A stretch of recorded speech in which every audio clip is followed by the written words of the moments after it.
Good afternoon, everybody. Good afternoon, ladies and gentlemen. I'm pleased to welcome you to this webinar, the Portugal Golden Visa, a pathway to European citizenship, brought to you by Manila House in partnership with Golden Visa Central and AVCO Legal. On behalf of Manila House, I'm Bambina Olivares, the Director of Programming. As you all know, as you're probably all aware, Portugal is one of the most attractive destinations, not just for tourism, but also for residency and citizenship, especially for those looking for citizenship or residency by immigration, by investment, immigration. And so today we're here to learn more about why Portugal is so attractive and why it's probably the most popular golden visa program for Filipinos looking for second citizenship or second passport, I should say. I'm gonna turn you over to Vicky Louise in a second. She is the founder and president of Golden Visa Central Philippines. And she'll guide us through the steps and introduce us to our other speakers today. In the meantime, can I just ask you any questions? You can put them in the Q&A box and we'll, after all the presentations and discussions, we'll tend to your questions. We'll have a Q&A session. So Vicky, shall I turn over to you? Thank you so much. Good afternoon, everybody, and thank you so much for joining us today. Thank you, Manila House and Bambina, for organizing this day's event. As Bambina said, my name is Vicky, and I'm actually the only Filipino in the team. My partners are actually Judith and Jamie, and they're Malaysia-based.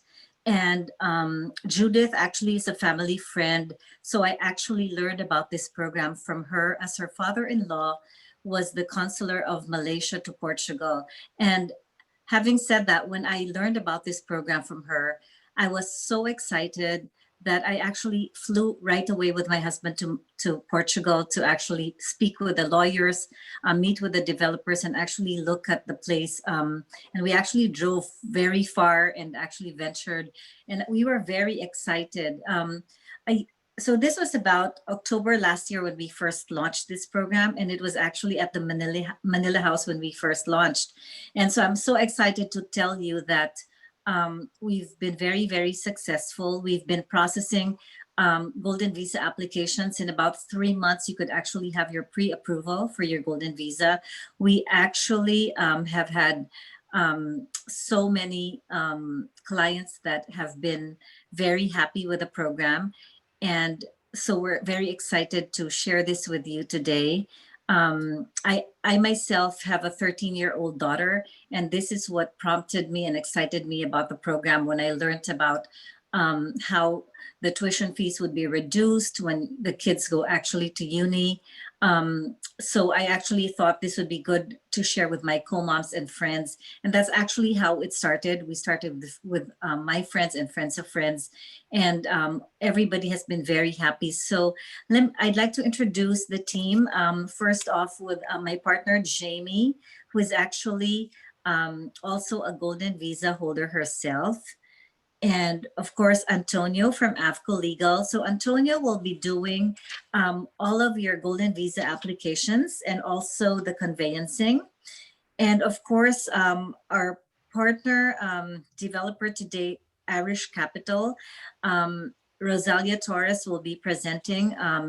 And I'm so excited to tell you that today we're actually doing a launch of a brand new property in Lisbon, and we're excited to present this. This is the first time it's actually out.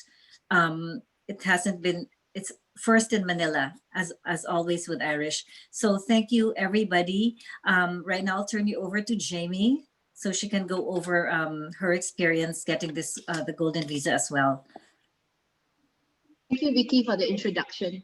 First and foremost, thank you so much for your time and also for Manila House to put this together for all of us to be present here today. I think I would like to start off very quickly and just do a very introduction why I actually looked at the Portuguese golden visa. Personally, about 3 or 4 years back, my husband and I were looking for an alternative residency program. And we were looking at an option that will allow our children as Vicky mentioned, to study at reduced fees.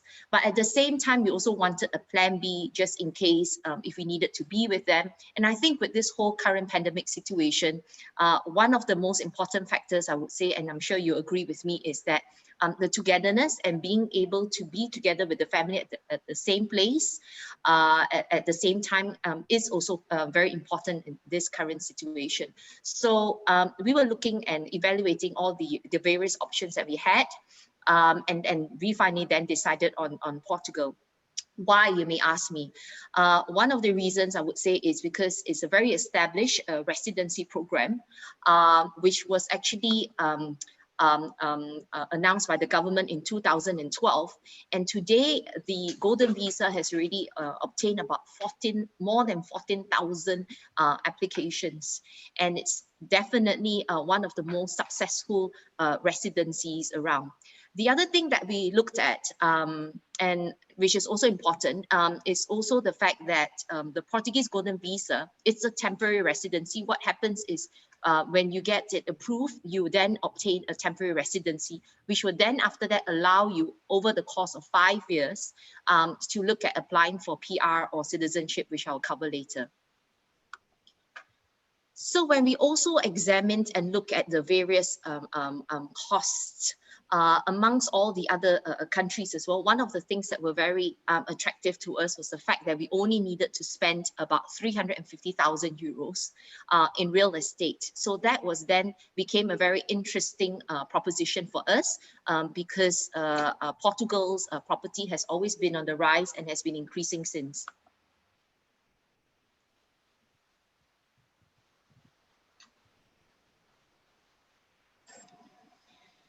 After you apply for the temporary residency and the Golden Visa, once you have done your biometrics, within a few months, you'll be issued a temporary residency card such as this.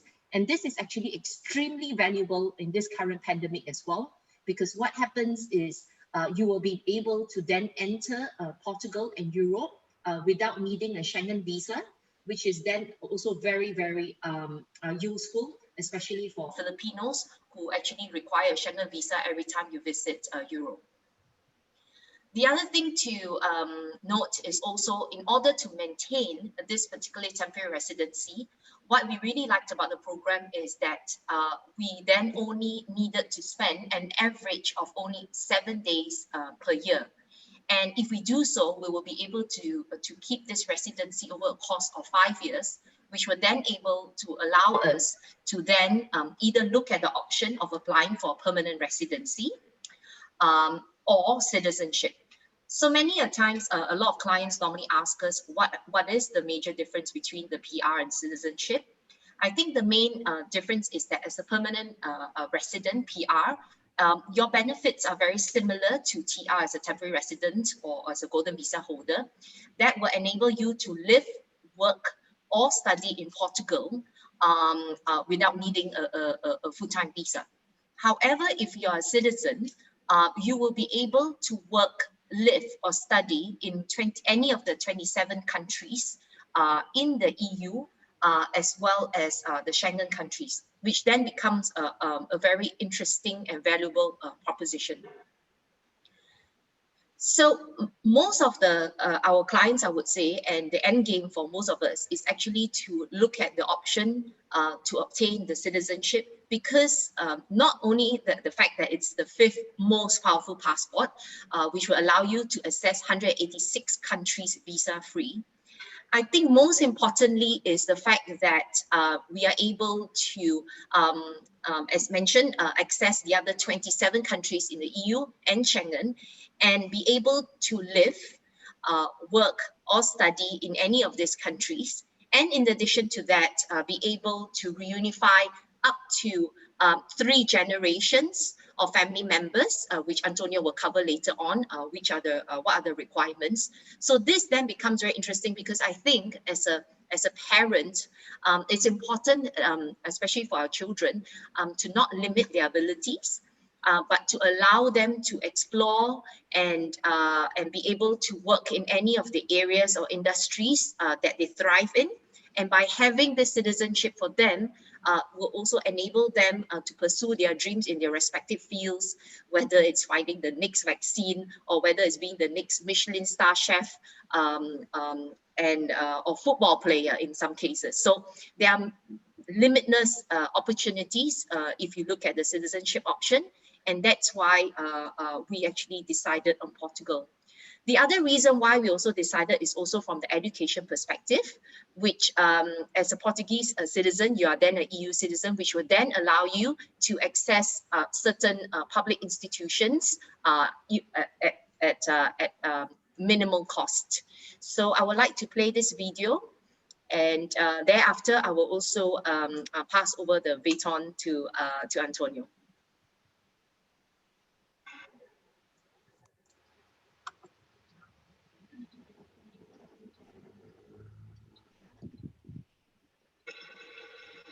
Did you know European students pay more than 10 times the tuition fees than European citizens with the same education degree in Europe? Yes, you heard me right.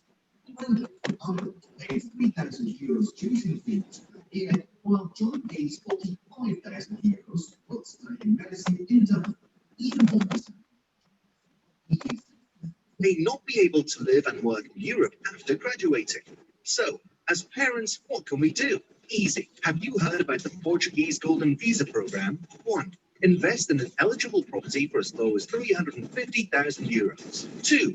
Obtain your Portuguese residency card. 3. Spend as little as 7 days a year in Portugal for 5 years. 4. Apply for you and your family's citizenship to acquire a lifetime of European rights and benefits. Hurry up and don't miss out on this limited window of opportunity.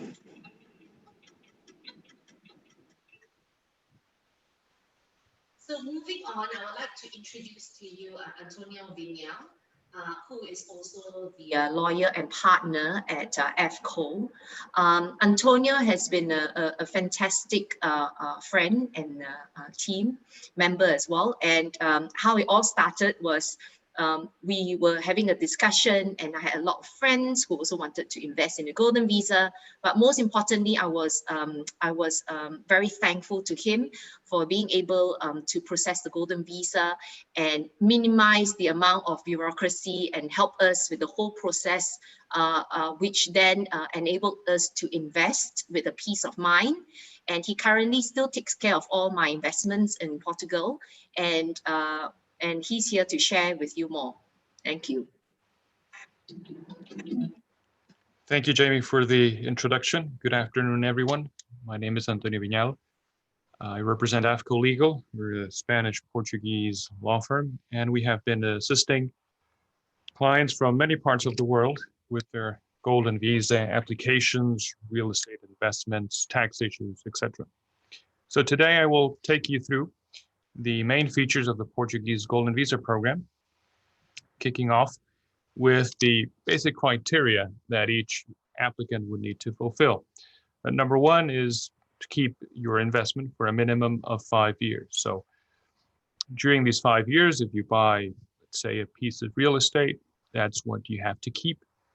Of course, you have to keep also a clean criminal record, so your NBIs should show no convictions. And as Jamie mentioned, the minimum stay requirement is actually quite easy to comply with. So right now, the program allows you a maximum stay of up to 6 years. You can get your first card, and that will have a duration of 2 years. Then each renewal is also for a 2-year period. And within each of these 2-year periods, you need to stay for a total of 14 days. So you can have all these days, spend all these days in one go, or break it up in each 2-year period. So again, these are the 3 basic criteria. Moving on, we will take a look at some of the popular options. There are actually quite a long list of different options which would allow you to become a Golden Visa holder. Nevertheless, these are the most popular, the ones you see on the presentation. namely the real estate option right in the middle, highlighted in bold. You can see a property with a value of at least 500,000 euro, or you can also buy a property which is at least 30 years old, located in an urban rehabilitation area. And in this case, again, the property is reduced to just 350,000 euro, which is a magnificent option. So moving on, as Jamie mentioned, there are one of the great advantages or benefits is that you can actually regroup 3 generations of family members. Number one, you would have, of course, the main applicant, and then the children of the main applicant. So children below 18, that's completely fine. Children 18 and above is also fine, as long as we can prove that they're studying and financially dependent and single. So the idea behind this, once your child has reached legal age, is to show that financial dependency. Same thing with parents, the parents of the applicant or the spouse's parents. We also need to show financial dependency, and we could then regroup, as mentioned, these 3 generations.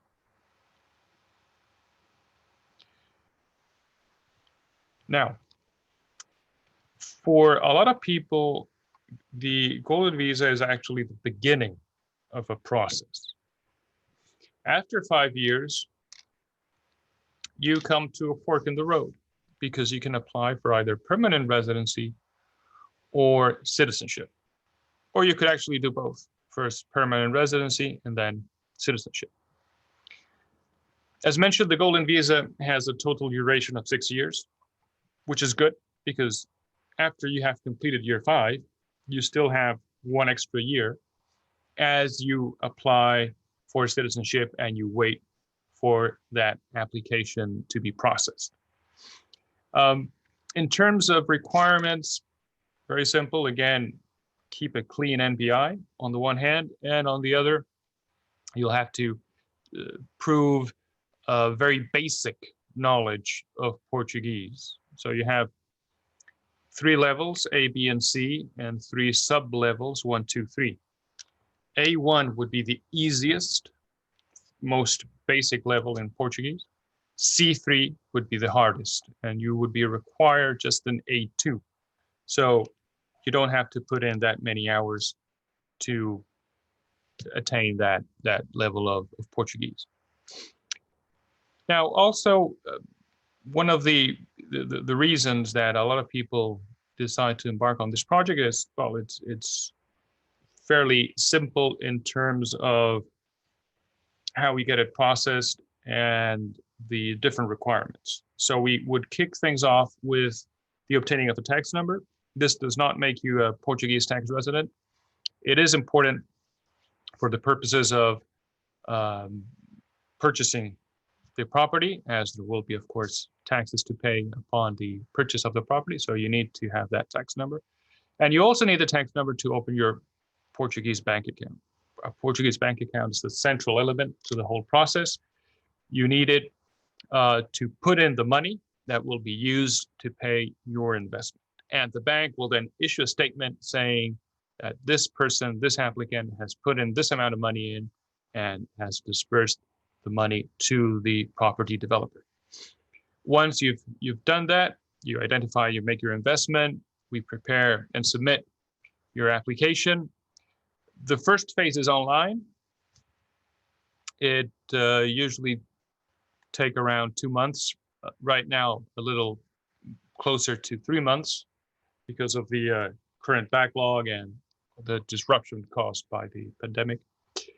And after we have that pre-approval, following those 2-3 months, then we would book your appointment for you to come over to Portugal, get your biometrics done, file the complete stack of documents, and then wait for a number of months until the final approval is granted. And then once you get your final approval, you wait for a few weeks and the card is finally issued. So currently, you get your first card valid for 2 years. After year 2, you repeat the process, and after year 4, you repeat the process again. So 1 card initially, that's your first application, and then 2 renewals. These would be the golden visa fees that are paid to the government. These change very marginally from time to time or yearly. Right now, processing fee for application and renewal, and this is for the main applicant, would be 533 euros. The 83 euros would be for each family member. So this is upon the main on your first application and for each renewal. The first card, whether you're the main applicant or a family member, then we would look at 5,300 euro. And for each renewal, for each card upon renewal, the cost is 2,600 euro, whether you're the applicant or the family member. So essentially, it totals about 11,000 euro per applicant / family member. As I mentioned earlier, you get a tax number, and part of it is to help pay the property taxes. Now, property taxes, you would have to consider 2 at the time of purchase. One is transfer tax, which is on a sliding scale, and then stamp duty, which is fixed. Overall, depending on the property price, it comes to about between 6–7% of your purchase price. Then in terms of annual cost, you would have your annual property tax, and that is the rate will vary depending on which council your property is located in. However, the rate applies not on the purchase price, but on a much lower taxable value of the property. So all properties are assessed by the Portuguese Revenue Board, and this is not market price, but a much lower value. So that's the value that is used, that's the base that is used to calculate your annual property tax. Then if you wish to generate some income on your investment, you can go 2 ways. You can decide on long-term lease, and there for non-residents, currently the rate is 28%, or you can go for short-term lease, and that is Airbnb style lease, and the current rate would come to about 12.5%. I say it would come to about that rate because it's calculated in a different way, but that's the rate that you would end up with. From a tax perspective, as noted earlier, you would not become a Portuguese tax resident, so you would only pay taxes in Portugal according to any income generated in Portugal. Also important, there's no wealth tax in Portugal. There's no gift and inheritance tax. And as we have seen, if you would like to go through the short-term rental, then the rate is significantly lower than the long-term lease. So in a nutshell, a great proposition. Now, I will also like to illustrate, obviously I haven't said so earlier, but I'm Spaniard, and I have been living in Portugal for over 20 years now. So very happy with my choice, and also very convenient in terms of traveling and getting to see the family from time to time. Now, I've been working here also for that period of time. My child was born here. So a very nice place to develop a career, very nice place also to raise a family. Portugal is actually quite a long country from end to end, but it has only about 10.5 million inhabitants, and with a very long life expectancy. So if you come to Portugal, it will be good for your health. You will actually live longer. Also, Portuguese is the fifth most spoken language. Currently, over 250 million people in the world speak Portuguese, span over different continents, and with a growing population of Portuguese speakers. Well, as you know, the capital is Lisbon, currency is euro. Climate is very, very gentle all year round. Even now as we approach winter, we're in the teens, so nothing like Paris, nothing like Berlin, nothing like London. Very, very temperate weather throughout. And cost of living is very affordable, possibly one of the most affordable in Europe. Another good thing is the how widespread English is spoken. So you will not have any trouble if you do not speak Portuguese. You will not have any trouble in getting around. Of course, Portugal is a prominent tourist destination and therefore is well prepared to receive tourists, and the industry, hotels, all the different amenities, restaurants, etc. You would have no issues getting around. But also, if you want to travel and branch out a little bit and get to know the country, you would see as well that it's very, very easy to get around. Another significant reason why a lot of people, both from outside of the EU as well as from other EU countries, decide to relocate to Portugal is safety. So, and the fact that Portugal is the third safest country, or most peaceful country, is quite an achievement, considering that number one and number two are New Zealand and Iceland, and you cannot get, more remote than that. So essentially, and considering, some of the clients that we have, for instance, clients from Brazil, and they feel extremely comfortable with the fact that they can come to Portugal, walk around freely, even at night, late at night, women by their own, etc. So that is really something to consider. Now, apart from these few features we have just seen, also from an economic point of view, Portugal is also a major hub that attracts foreign investment. Now, whether we look at northern Portugal, central Portugal, the Lisbon area, or the Alentejo, there is something that will cater for different industries. Now, in the north, it's much more industrial based, especially with regard to textile. There's also a very relevant digital hub. In central Portugal, we would look also at different types of manufacturing, transportation. Lisbon is a service-intensive area. The Alentejo is more agro-food, especially wines, olive oil, and other types of produce. And it's doing extremely well in that respect. Different multinational companies that you will find in Portugal, your Googles, Amazons, Volkswagen has a major industry, a major plant just across the bridge in Lisbon. Bosch, IBM, Adidas, Mercedes. I mean, the list can go on. And it's a testament to Portugal's good standing.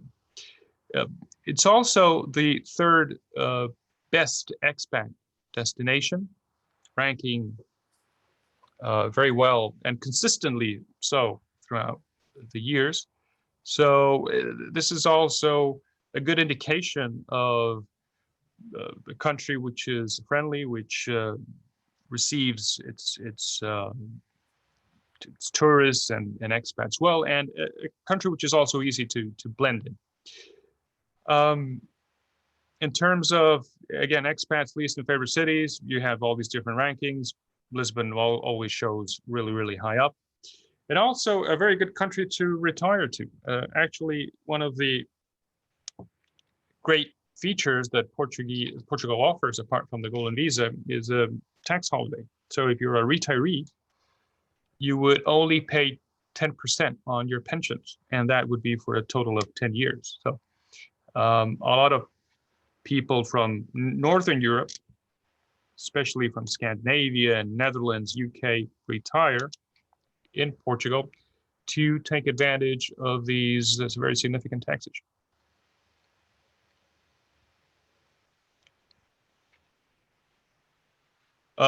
Common concern, healthcare, and Portugal also fares extremely well in this respect too. So again, in terms of all these health aspects which are so relevant currently due to the pandemic, Portugal actually handled very well this first outbreak, and all the hospitals were working at normal levels, meaning that there was no collapse in the system. And overall, you had a sensation that things were being taken care of. And even in the midst of lockdown, other countries suffered very, very severe restrictions, and Portugal was not one of them. So we could still walk about and enjoy a modicum of freedom, as opposed, again, to other countries.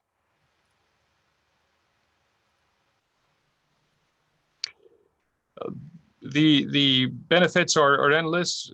Again, Forbes cites Portugal as one of the best places for residency and second passport.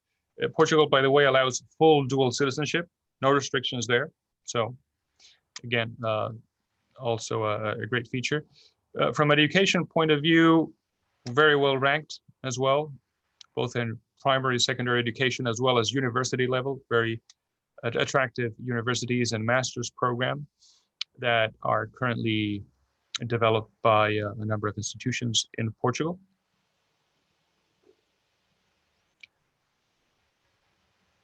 And overall, I would say that from a real estate point of view, it is also an excellent moment to invest in Portugal.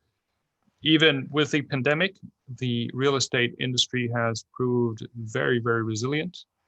And one of the few places that will actually that has not suffered any downfall in their prices. So you will see that the nationalities of the investors are mostly either Brazilian or European, UK, France. I assist a wide number. I mean, we have a large base of UK, French, and Swedish clients. So that gives you an idea of who is buying. And the Golden Visa program, as well as the tax benefits, are two of the reasons why you would get a large number of foreign investors. Mind you, the property you would buy is freehold, which is also a very significant benefit. And then you can dispose of this property along the way to anyone, local, foreigners. It's a very, very flexible regime.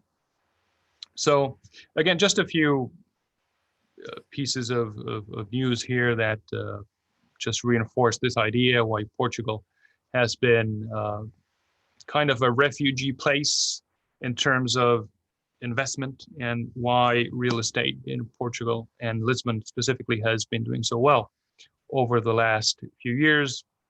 It has been commended by PwC as one of the top places in Europe, actually best city in 2019, best city in Europe for real estate investment. And I think you can't get a better recommendation than that one. So right now I will pass the baton to Rosalia, who will take it from there and show you their great new investment project in Lisbon. Thank you. Thank you, Antonio. Good afternoon, everyone. and thank you for being with us today.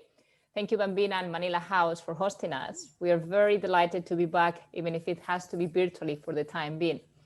Lastly, but not least, thank you to Vicky and the team for inviting us and for the wonderful coordination of the event.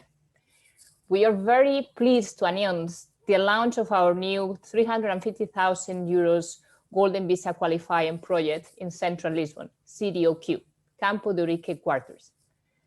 As Vicky mentioned, not too long ago, we were physically in Manila House for the very successful launch of our previous projects, Santa Caterina Place and Baisa Gardens, which as of now are sold out and have indeed been many of the investors from the Philippines have already been granted with the online approval for the Golden Visa with Antonio's very supportive help.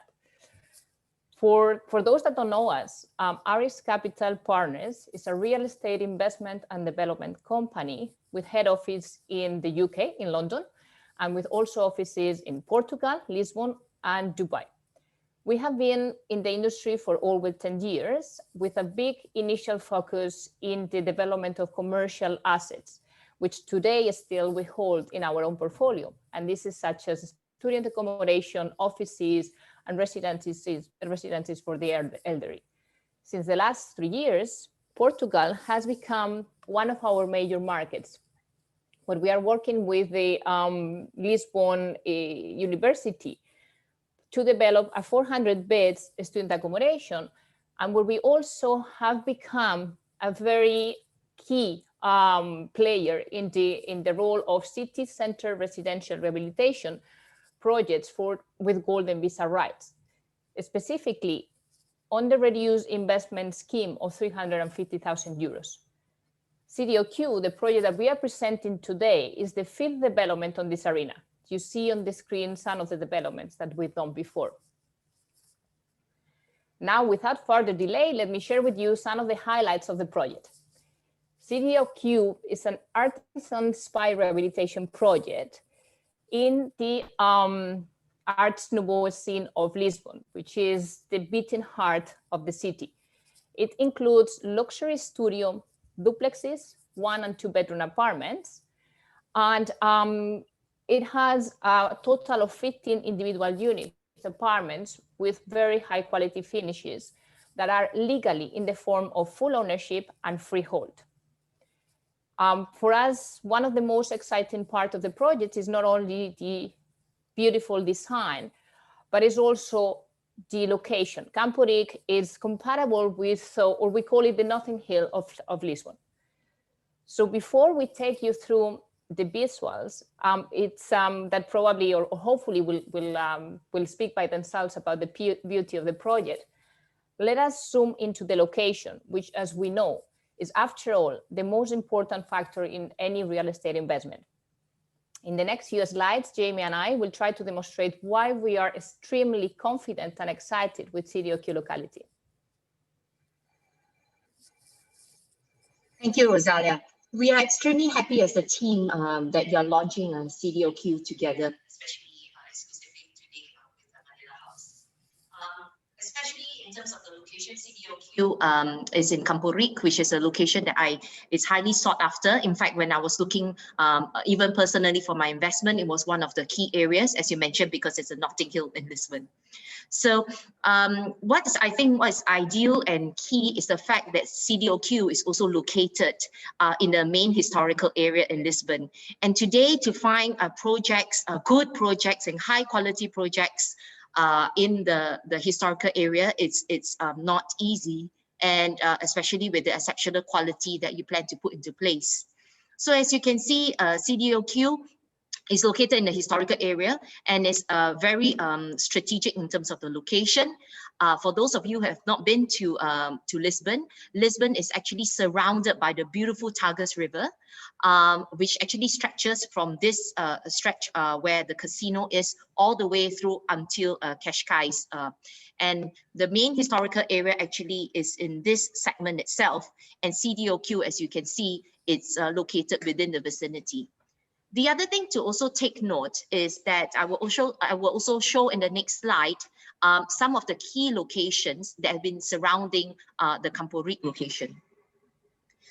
CDOQ is actually located, as you can see, in the grey area where Campo Ric is Olivares location, which is actually very close by to Avenida Liberdade. And Avenida Liberdade itself is right now priced to be the most expensive street in Lisbon. And because Avenida Liberdade is literally like the Champs-Élysées in Paris, which comes exactly like Champs-Élysées. There's also a roundabout as well, which is called the Marquis Pombal. I'm mentioning all these things to just to help us to orientate a little bit more.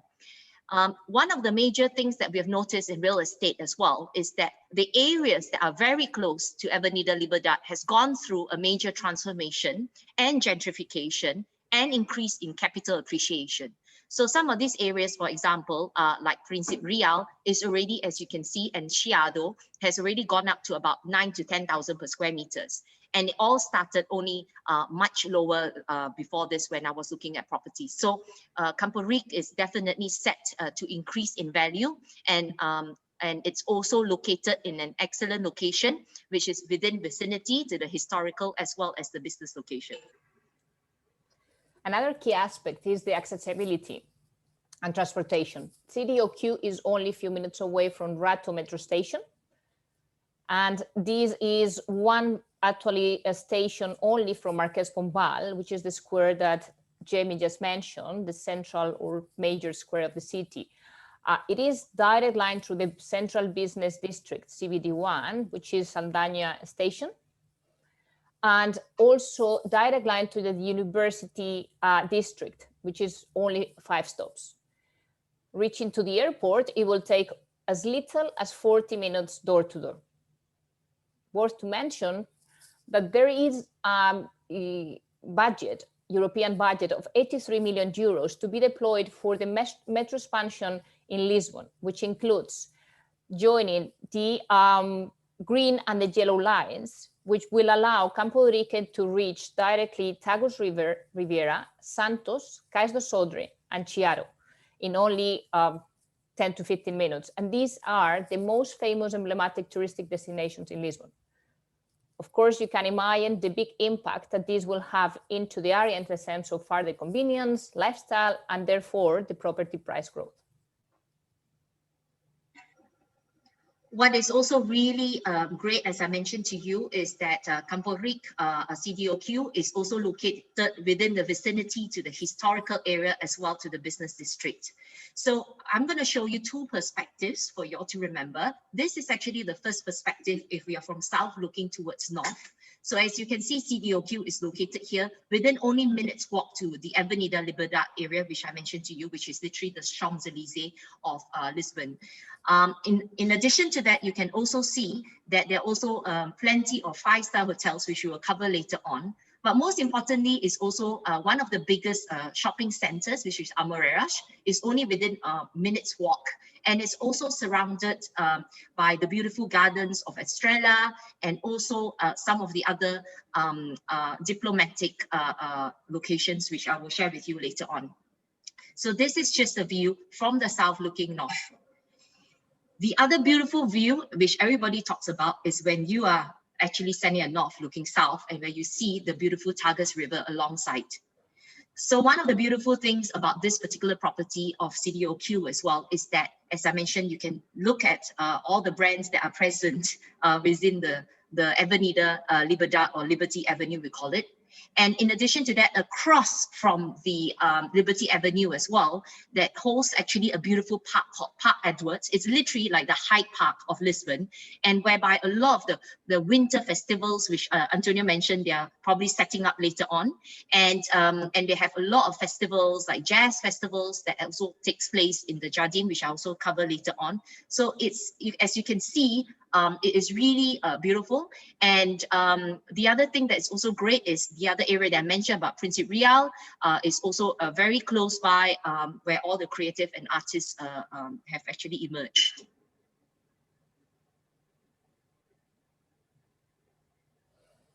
Amoreiras Shopping Center, which Jamie just mentioned, is the top spot for shopping in Lisbon. It has a total of 238 retailers. That includes the most prestigious local and international brands, but it also has around 50 restaurants with every cuisine that you can imagine. As convenient that it is, it also actually recognized for being one of the most emblematic buildings in the entire city. And it's, of course, known by everyone living in Lisbon, and it's the winner of several architectural prizes. It has on the top of the tower that you see actually now in the image, a 360 panoramic view that provides visitors a panorama of Lisbon skyline, and is a must visit by every tourist that is in Lisbon. Amoreiras is not only a shopping mall, but it's also an economic district, CBD2, that you see CBRE map in the image. And it has many companies in the same Amoreiras that you can see as Accenture, EPAL, and many other law firms and consultancy international firms. But also within walking distance, you find a 6 minutes Volkswagen, BNP, which has its head office, a full building for BNP, just also minutes away, and Microsoft, etc. So it is a point where a lot of the business and economic activity of the city happens. What I really like about CDOQ is the fact that it's also very close by to all the five-star hotels. The reason being because at the fringe of basically the street itself, this is where the five-star hotels are actually allowed to build a little bit further away, more than 4 stories high. So for people who want to actually live and experience the Lisbon city life, they will have no choice but to actually live or rent a touristic Airbnb place within the historical area. And the fact that the five-star hotels also shows that for touristic purposes, if you choose to do Airbnb with the property, this will also be a very sought after location. Mm-hmm. Mercado Campo Urique, that you see now in the image, is recognized to be an ultra-cool gastronomy market with large variety of gourmet food stalls. It has Portuguese traditional cuisine, but also it's big mix of variety of multicultural and international gourmet options. It has, of course, many wine bars, and it's a place that is open throughout all the day and always very busy, very popular in the city. It's beautifully done inside. Today it still preserves some charming elements from 1934 when it was built. And actually, it's not only a gastronomy market, but you still can go there to buy the fresh fruits and vegetables, and probably the best ones in the city. The other thing that I love about CDOQ is the fact that it's located in a very safe environment. CDOQ in Campo Urique itself is within only minutes walk to the British Embassy in Lisbon. And most of the other embassies are also located within the vicinity. And with this particular embassies in place, we also like the fact that the Prime Minister's residence is only around the corner, and also the Parliament building, which is also a very well visited building, the Salvento Palace, is also just around the corner. Together with this, then it presents a good opportunity because there's a lot of international schools as well around the area. The other thing to note as well, which is the favorite feature for me for CDOQ, is the fact of the Basilica Estrella is only around the corner. And of course, with every basilica, there's also the Jardim. The Jardim Estrella is actually one of the most popular and iconic gardens in Lisbon, which spans across 500,000 square feet space. During the summers, in fact, I've actually had a chance to actually take a glimpse of some of the jazz festivals that took place in summer. It was really beautiful, and people lounging around and just having the whole free space, which is actually even more important during this time. In fact, after this, I will actually show you the video that is coming on next that will show you this beautiful Basilica Estrella, which you will see in the video as well. Do look out for it. It's just around the corner.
So to just show how strategic this particular location is, the video that we just showed earlier on was actually a video that was produced by the Portuguese government to show the beauty of Lisbon in Portugal. And as you can see, the Basilica Estrela was actually featured, and the apartment is actually just minutes walk away from the locality. Perhaps Rosalia, if you don't mind just summarizing Sure. about the project details. Yeah, thank you so Of course. much. Thank you, Jamie. So this slide, which is the last slide on location, it's with the aim to summarize and demonstrate the central locality of CDOQ. And why is this important when we are talking about a real estate investment? Because obviously this will support the yield proposition. Many of the investors always ask, if I don't use the property, who will I rent it to, right? So here in the image and through everything that we discussed before, you see that your tenants would be tourists. There would be a very high demand from tourists because the proximity of those touristic spots, shopping, etc. But also diplomats from the embassies, politicians because of the parliament, proximity. You would have young professionals from the Amoreiras economics district, and of course all these companies that we mentioned. And then, of course, the university, we talked that is direct line to the university district, 5 stops. So masters, postgrades, professors will be very interested into renting these opportunities. So I think that this makes very clear, supports the yield prospects. But our investors, when they look at the opportunity, what they find is that also the capital growth and the exit liquidity are as important. And we believe that this exit liquidity probably is similarly supported by the same factors of the yield. So because of the centrality, there will be many different profiles that will be interested in buying the property, whether it's own use or investment. And especially when we are talking about a project that is, the majority of the units are 1 bedroom and studios that in any event are always in real estate, the one is for the higher liquidity. Now, in terms of capital growth, which is very important, many of you that would be embarking into this journey are thinking that at the time that I complete my residency in 5 years and I obtain the citizenship, there are chances that I decide to sell the property. So what can I expect in terms of capital growth? Well, in an area like Campo Rique that, as Jamie mentioned, is expanding and is actually in high demand and growing, but especially in a location that the government is deploying such a large European budget into the expansion of the metro, and that very soon will be linked with all these important spots in the city, like the Tagus Riviera, Santos, Caso Sodre, Chiado. It will definitely impact in the property price because it will become more strategic and desirable location. So now to close the presentation, we finally reached to the most exciting part, that is the property visual journey. We'll be showing you some of the images. And just to talk a little bit about the inspiration and the design, the neighborhood itself is very artistic. So we wanted to combine the traditional Portuguese Pinterest architecture with all these arty French modern elements. So you can see probably in this image, the first ones that we saw are the rooftop studios. Now these are the 2-bedroom apartments, larger, of course, with very spacious living room. All of them have a private balcony that overlook to the patio outdoor area. These are the duplexes, also very special. We expect them to be very popular, very high ceilings. The kitchens are very alike, earthy sophistication in all of the units. I think one of the things that I like about Portuguese developments as well, if I may add, is the fact that they all come with Bosch equipment. Yeah, and they are really high-end. Yeah. All of the projects are very high finishes, quality finishes. Clean lines. Every unit is very individually designed. And as much as we talk about the area that is supremely located and have all requirements, we believe that having on-site amenities is actually very important, especially these days that probably COVID has shown us that sometimes there are limitations to use the individual or other services. So we have a gym that is fully equipped. We have a private co-working space and also a relaxing outdoors patio. And all this is private use of the 15 neighbors of the building. So as last information, we want to share with you the financials that support everything that we have discussed. So Antonio took you through the economy in Portugal, the strength, how the Portuguese real estate markets have been very reliant, and also how it's expected to grow above many other cities. We also took you through the possible tenants and how high is the demand in the CDOQ location. We want to now quantify that. So you may be thinking at this point, how much would I have as a return if I invest 350,000 in one of these units? So this is an estimation on what would be the return on both the capital appreciation, which is in the bottom, and the rental return on the upper table. If we count the rental return from the time of handover of the property, which is around 18 months to 2 years from today, that will be a 4% to 4.8 gradually every year that you will obtain net of management fees. And this is actually a very meaningful amount, because if you consider the total amount after these 3 years is 46,550, which in the majority of the cases, depending on the family members, it will actually cover the full amount of the golden visa fees that will be paid to the government. Now, in terms of capital appreciation, we wanted to be very conservative and have considered only an appreciation of 5% yearly, which is actually much below all these market reports that Antonio mentioned. And with these, it takes us to a combined 25% appreciation at the end of the 5th year, and a total of 134,000 euros of return on investment, inclusive of both rent and capital appreciation. So I trust that this information reinforces why we are very confident and excited with this investment opportunity, which not only will allow you and your family to obtain the residency rights, but also to secure an attractive return. Now, with all this said, thank you very much for your time and interest, and I will pass back over to Vicky. Thank you, everyone. Thank you very much, Rosalia, and thank you, everybody. I just like to, I think, add 2 points to this presentation that I feel is important for us Filipinos. First, that these projects that we're showing you and the projects that we carry are actually rehabilitation projects.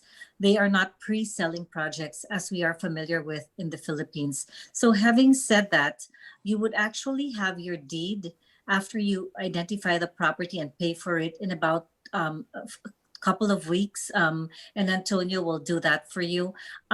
So you actually own a piece of the property immediately, almost immediately after you make the payment to it. So you have that security that you own something, right? So the other thing that I think is important is for us Filipinos that find it very tedious to apply for visas, as soon as you get your temporary resident card or your golden visa card, you actually do not need a visa traveling to any of the Schengen countries anymore, and you can stay 90 out of 180 days each time. So your Philippine passport with your resident card will get you in visa-free to the Schengen countries. I think that is very important for, you know, Filipinos, especially during this pandemic where we're not allowed to go anywhere. Having that second residency will actually make life so much more, you know, easier and gives us options all the time. So yes, and also do let us know. We will send out emails to everybody. I know that there were questions. Some are actually consultative in nature. So we will actually be responding to you via email. Please watch out. We will send you a recap of today's presentation.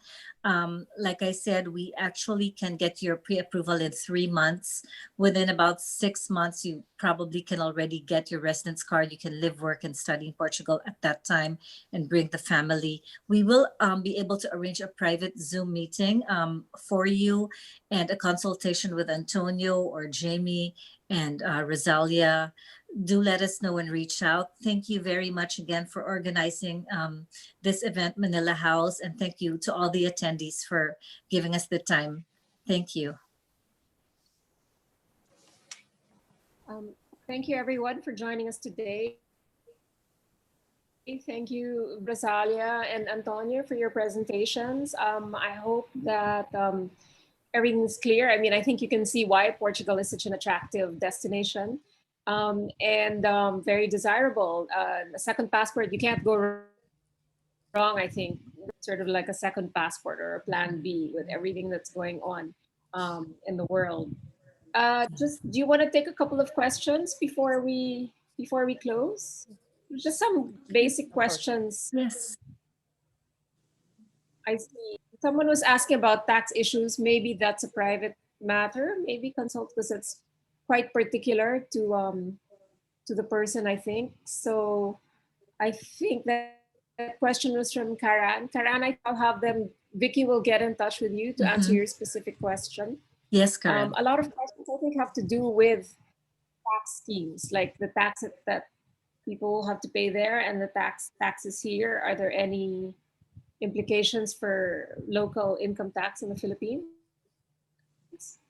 So I think Antonio should answer that for the tax.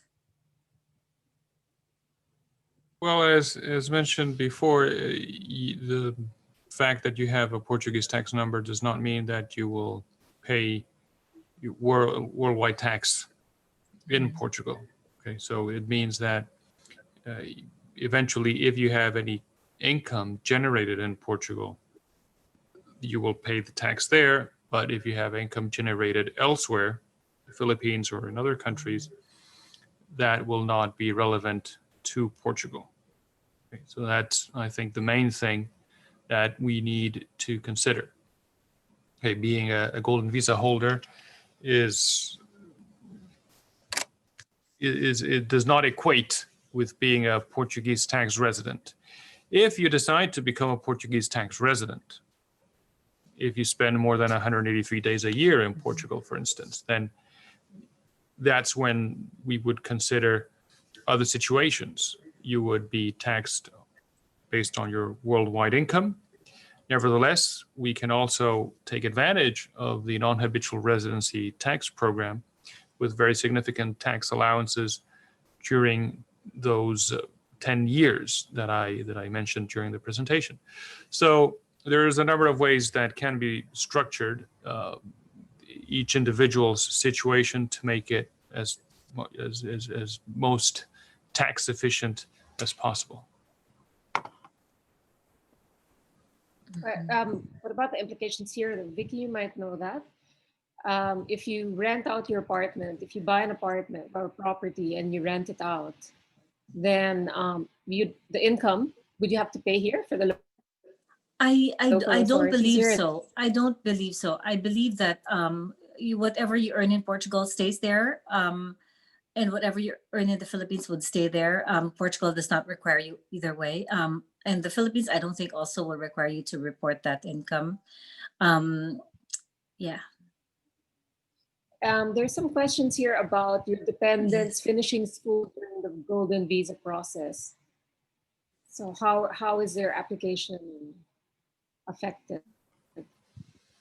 Okay, well, by school, is it school or university?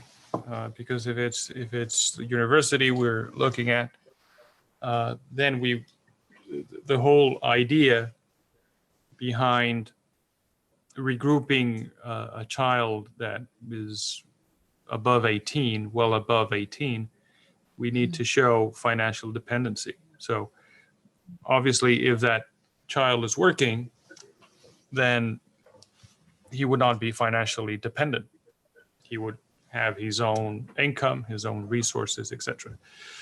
So we would need to show somehow that he's still living with his parents, that he has no income under his name, etc., etc. And if he can enroll himself in any other course for the time being, then that would also be helpful. So the main idea that I think is relevant to the situation is that we need to show that that child is still financially dependent.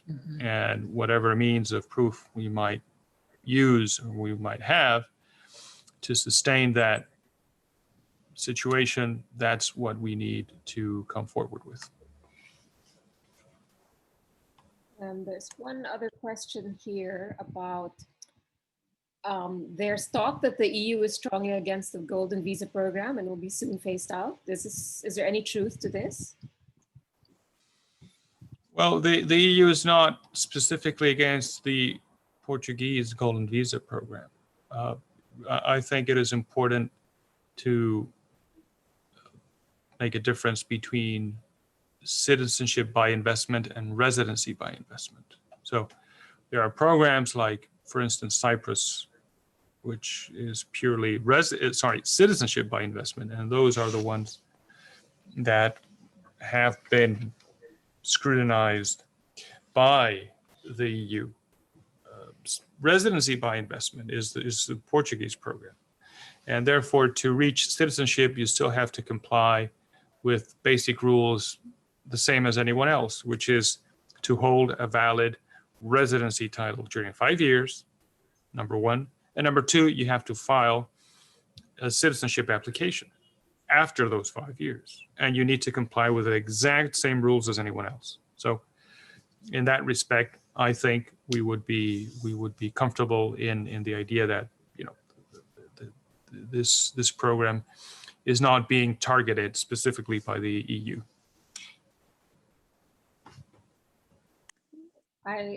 If you have any other questions, please, you can actually just maybe send it to me and then I'll forward them to our panelists for today, or you can actually send them to the panelists themselves. I think I'd like to thank everybody for joining us today on behalf of Manila House. Happy to see a lot of members here, including Vicky, of course, who's our member. And we hope to see you at the club soon. We have next week we'll have a Remy Martin cognac tasting experience. So I invite you to sign up for that.